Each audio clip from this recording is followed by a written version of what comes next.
Assalamualaikum warahmatullahi wabarakatuh. Pertama-tama marilah kita panjatkan puji syukur kepada Allah Subhanahu wa taala karena telah memberikan kita kesehatan dan kesempatan sehingga kita dapat mempresentasikan tugas kita kali ini. Perkenalkan, nama saya Bulan Anugrah dan anggota saya Al-Ghaziah Kurniadifa dan Fitri Andriani. Adapun topik yang akan kami bahas adalah model-model pengembangan kurikulum. Baik, langsung saja kita mulai ke sesi pertama, yaitu penjelasan dari Fitri Andriani. Pada Fitria, dipersilahkan. Baiklah, saya akan menjelaskan tentang model-model pengembangan kurikulum. Model pengembangan kurikulum itu adalah model yang digunakan untuk mengembangkan suatu kurikulum, di mana pengembangan kurikulum dibutuhkan untuk memperbaiki atau menyempurnakan kurikulum yang dibuat untuk dikembangkan sendiri, baik dari pemerintah pusat, pemerintah daerah, ataupun sekolah. Sedangkan menurut pengertian pengembangan kurikulum menurut para ahli yaitu menurut Gott pada tahun 1972 dan Travers pada tahun 1973, model dan abstraksi dunia nyata atau representasi peristiwa kompleks atau sistem dalam bentuk naratif, matematis, grafis, serta lambang-lambang lainnya. Model bukanlah realitas, akan tetapi merupakan representasi realitas yang dikembangkan dari keadaan. Yang kedua, menurut Zainal Abidin pada tahun 2012, model atau konstruksi merupakan ulasan teoritis tentang suatu konsepsi dasar. Dan pengembangan kurikulum, model dapat merupakan ulasan teoritis tentang suatu proses kurikulum secara menyeluruh atau dapat pula merupakan ulasan tentang salah satu bagian kurikulum. Sedangkan menurut Kamus Besar Bahasa Indonesia atau KBBI, model adalah pola, contoh, acuan, ragam dari suatu yang akan dihasilkan. Selanjutnya menurut Nadler pada tahun 1988, menjelaskan bahwa model yang baik adalah model yang dapat menolong si pengguna untuk mengerti dan memahami suatu proses secara mendasar dan menyeluruh. Selanjutnya, ia menjelaskan manfaat model adalah model dapat menjelaskan beberapa aspek perilaku dan interaksi manusia. Selanjutnya, macam-macam model pengembangan kurikulum. Yang pertama, model Taylor. Model Taylor adalah model yang paling dikenal bagi pengembangan kurikulum dengan perhatian khusus pada fase perencanaan. Dalam bukunya yang berjudul Basic Principles of Curriculum and Instruction, The Taylor Rationale adalah suatu proses pemilihan tujuan pendidikan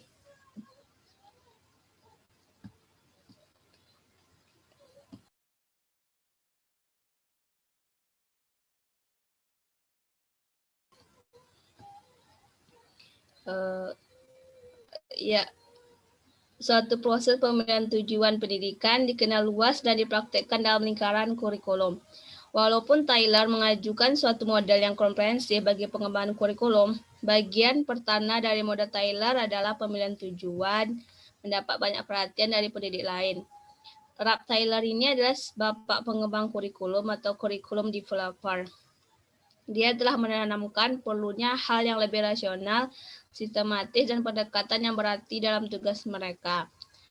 Taylor mengusulkan sebuah model kurikulum yang komprehensif, yaitu dengan merekomendasikan kepada pengembang kurikulum untuk mengidentifikasi tujuan-tujuan umum dengan mengumpulkan data dari 3 sumber, yaitu dari pelajar, kehidupan di luar sekolah, dan mata pelajaran. Sumber data yang dimaksud Taylor itu adalah yang pertama, kebutuhan dan minat siswa.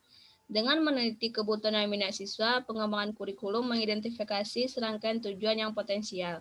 Yang kedua, analisa kehidupan kontemporer di lingkungan lokal dan masyarakat pada skala besar. Merupakan langkah selanjutnya dalam proses merumuskan tujuan-tujuan umum dari kebutuhan masyarakat, mengalir banyak tujuan pendidikan yang potensial. Dan yang terakhir yaitu mata pelajaran. Selanjutnya, data yang telah disampaikan oleh Taylor tersebut harus disempurnakan melalui 2 saringan, yaitu yang pertama saringan filsafat. Taylor menyarankan guru untuk membuat garis besar nilai yang merupakan komitmen sekolah. Yang kedua, saringan psikologis. Untuk menerapkan saringan psikologis, guru harus mengklarifikasi prinsip-prinsip pembelajaran yang tepat. Psikologi pembelajaran tidak hanya mencakup temuan-temuan khusus dan jelas, tetapi juga melibatkan rumusan dari teori pembelajaran yang membantu menggarisbawahi asal-usul proses pembelajaran. Bagaimana proses itu terjadi, pada kondisi seperti apa, dan bagaimana mekanismenya, dan seterusnya. Taylor mengusulkan model tersebut berdasarkan identifikasi atas 4 pertanyaan yang berikut ini. Yang pertama, tujuan-tujuan pendidikan. Yang kedua, pengalaman-pengalaman pendidikan. Yang ketiga, bagaimana pengalaman-pengalaman pendidikan dapat diorganisasi.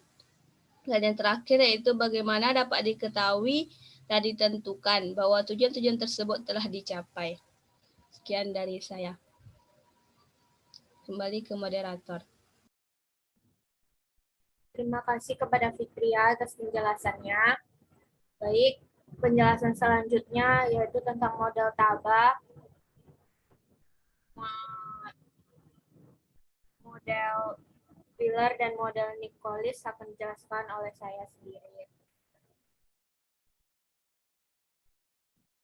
Definisi model Taba yaitu Taba adalah model yang menggunakan pendekatan akar rumput bagi perkembangan kurikulum.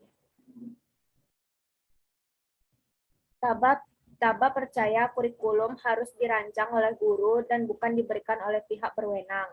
Menurut Taba, guru harus memulai proses dengan menciptakan suatu unit belajar mengajar,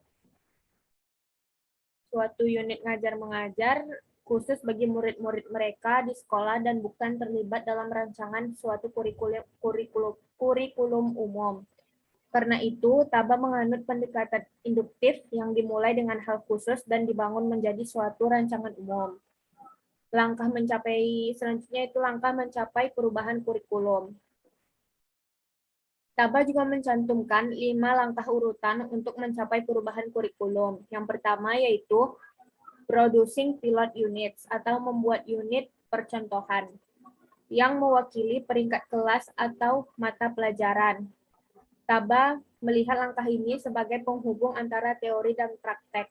Yang kedua yaitu testing eksperimental units atau menguji unit percobaan.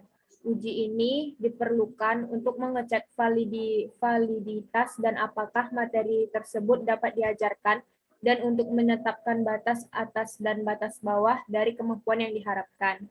Yang ketiga yaitu revising and consolidating, revisi dan konsolidasi. Unit pembelajaran dimodifikasi menyesuaikan dengan keragaman kebutuhan dan kemampuan siswa, sumber daya yang tersedia, dan berbagai gaya mengajar sehingga kurikulum dapat sesuai dengan semua tipe kelas. Yang keempat yaitu developing framework atau pengembangan kerangka kerja. Setelah sejumlah unit dirancang, perencana kurikulum harus memeriksa apakah ruang lingkup sudah memadai dan urutannya sudah benar. Yang kelima yaitu installing and disseminating new units atau memasang dan menyebarkan unit-unit baru. Mengatur pelatihan sehingga guru-guru dapat secara efektif mengoperasikan unit belajar mengajar di kelas mereka.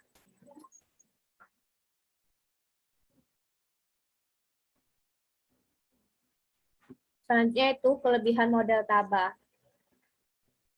Kelebihan model Taba yaitu satu, menghindari kebingungan di mana para pendidik dan para pengembang kurikulum memberikan suatu jalan yang tidak berbelit-belit dan mempunyai pendekatan waktu yang efisien sehingga bisa menemukan atau melakukan tugas kurikulum dengan baik. Yang kedua, dengan menekankan pada peranan dan nilai-nilai tujuan-tujuan atau objektif, model ini membuat para pengembang kurikulum bisa berpikir serius tentang tugas mereka. Yang ketiga, dengan tata urutan pengembangan kurikulum dari tujuan, formulasi isi, aktivitas belajar, sampai pada evaluasi sejauh mana tujuan-tujuan tersebut dicapai, merupakan daya tarik tersendiri dari model ini.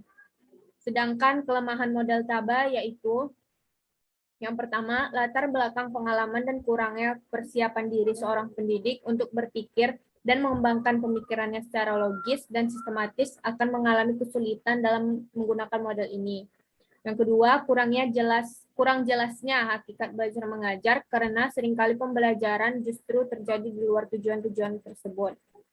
Yang ketiga, yang terakhir, yaitu terlalu berlebihan menekankan pada formula hasil seperti mementingkan tujuan perilaku atau behavior objektif. Model selanjutnya yaitu model Wheeler. Model Wheeler adalah pendekatan yang digunakan dalam kurikulum pada dasarnya memiliki bentuk yang rasional dan logis. Setiap langkah kurikulum pada dasarnya memiliki bentuk rasional dan merupakan pengembangan secara logis terhadap model sebelumnya, di mana secara umum langkah ini tidak dapat dilakukan sebelum langkah-langkah sebelumnya telah diselesaikan. Langkah-langkah menghasilkan kurikulum logis yaitu yang pertama, menentukan tujuan umum dan tujuan khusus, menentukan pengalaman belajar siswa, menentukan isi dan materi pelajaran, mengorganisasikan pengalaman belajar, dan melakukan evaluasi. Model selanjutnya itu model Nicolis.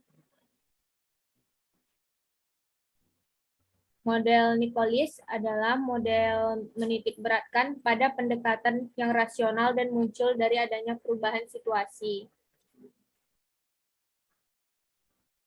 Langkah dalam proses pengembangan model Nicolis yaitu yang pertama, situational analysis atau analisis situasional, yang kedua, selection of objective, yang ketiga, selection and organization of methods, dan yang terakhir evaluation.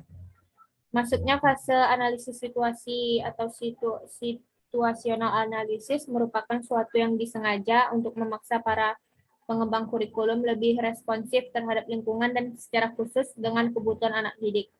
Kedua penulis ini menekankan perlunya memakai pendekatan yang lebih komprehensif untuk mendiagnosis semua faktor menyangkut semua situasi dengan diikuti penggunaan pengetahuan dan pengertian yang berasal dari analisis tersebut dalam perencanaan kurikulum.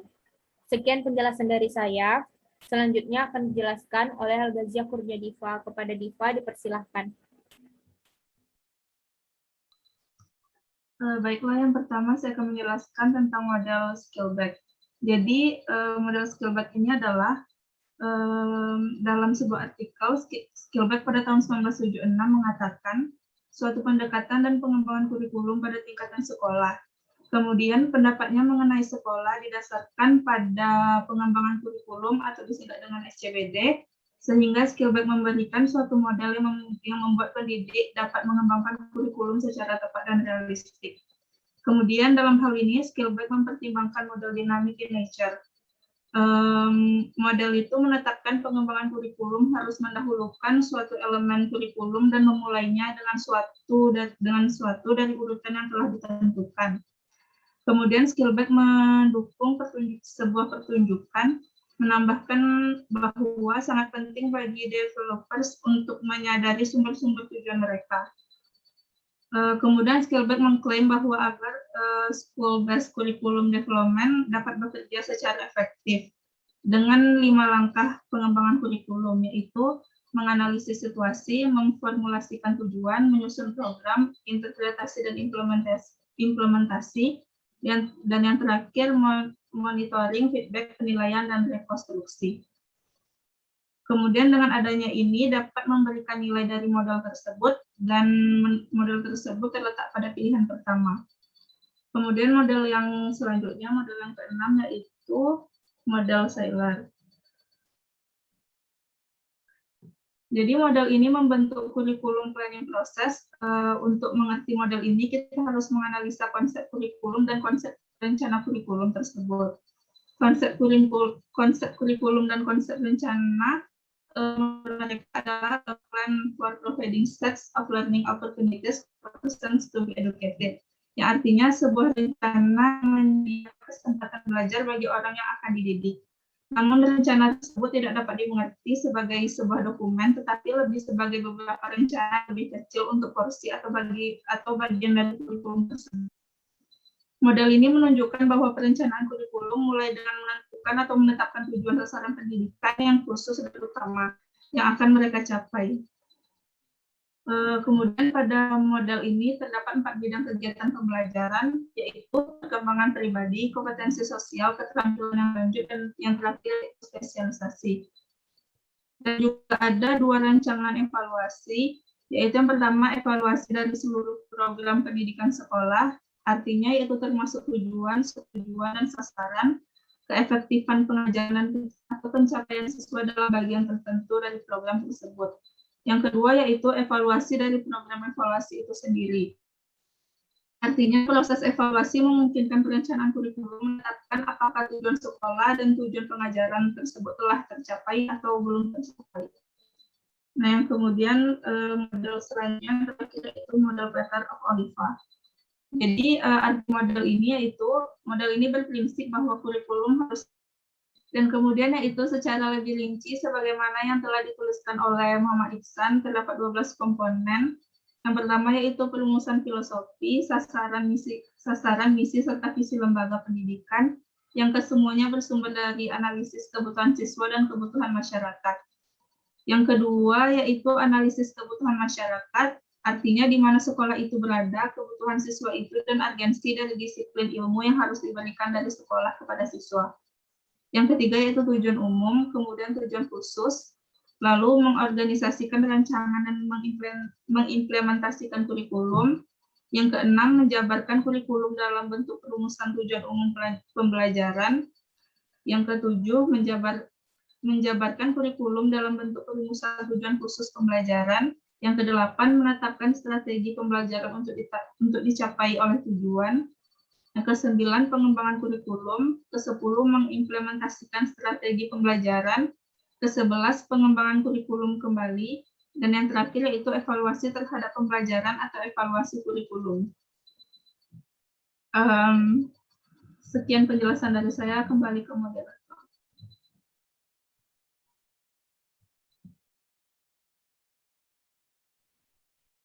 Terima kasih penjelasannya, Al-Ghaziyah Diva. Dari berbagai model pengembangan kurikulum yang kami jelaskan tadi, dapat disimpulkan bahwa untuk mencapai keberhasilan dalam proses belajar mengajar perlu adanya integrasi kurikulum sehingga setiap kebutuhan peserta didik dapat dipenuhi dengan baik. Model ini mengimplikasikan penyiapan desain pembelajaran yang dianalisis secara seksama.